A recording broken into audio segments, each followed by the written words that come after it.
Hi everyone, and welcome back to Art with Mrs. S. Today we're going to be looking at page 50 and 51 of our Davis Digital textbook. This says Styles of Architecture. Architecture is the art and science of planning buildings. Architects study types and styles of buildings from the past. Look at these styles of houses, created from colonial times to the present. Compare and contrast the roofs, doors, and other details. What building materials do you recognize? Have you seen similar house fronts or facades? Now, we're looking at all these examples, and then on page 51, it says dream house. Imagine a dream house of your own. Think about houses that you see every day. Then try to imagine a very different house, but one that still has features that everyone could recognize. Draw a picture that shows how the facade or front of your house might look. You may wish to use watercolors, markers if you want to add color, or you can add crayon or colored pencils. You'll be working on paper and pencil first today, but I'll be using my dry erase board that I have at home and a dry erase marker to kind of start planning out my design.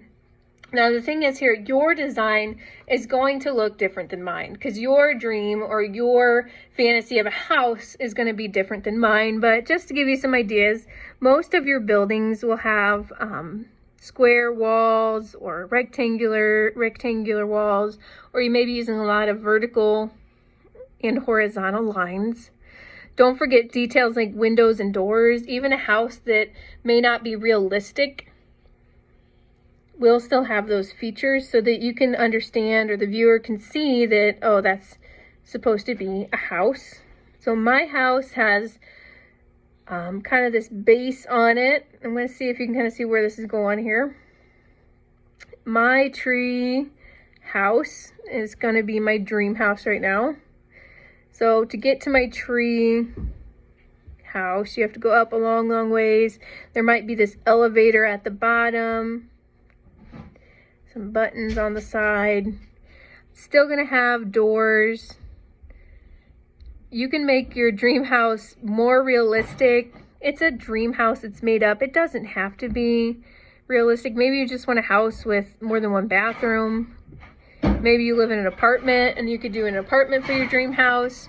Or if you've ever seen Richie Rich, maybe it has things like, it has different things like water slides, or maybe you have a McDonald's in your house. Mine might have like a Starbucks in it. I might have a swimming pool outside. So kind of still think of those things that would be in a real house, even if this house is completely made up. You'd be surprised what's out there. There's houses made of actual Legos out there, or recycled materials. So you can even think of as much of, what colors is it? What's it made out of? What's all inside? Is it an amusement park? Be creative. Have fun with these. That's part of the deal. So mine is in a tree. It has a Starbucks. It's got an in-ground pool. You need an elevator to get up to it. It's got lots of bedrooms, lots of bathrooms, and of course a maid. So think of all those things. Maybe it's close to other houses, or it is that apartment complex, or maybe it's more of like a hotel. Whatever you want it to be. Maybe there's some woods out here. Maybe there's the ocean out here or the beach. Be creative with this. And of course, when you're done, don't forget to post a picture. I would also, in addition to your first and last name of classroom teacher, if you could put kind of a little description of your house, maybe give me the highlights of it, like somewhere to buy this, or you're trying to get someone to buy this house. What would be the highlights of your house, or where its location is. Thanks for joining me today. I can't wait to see all of your wonderful dream houses.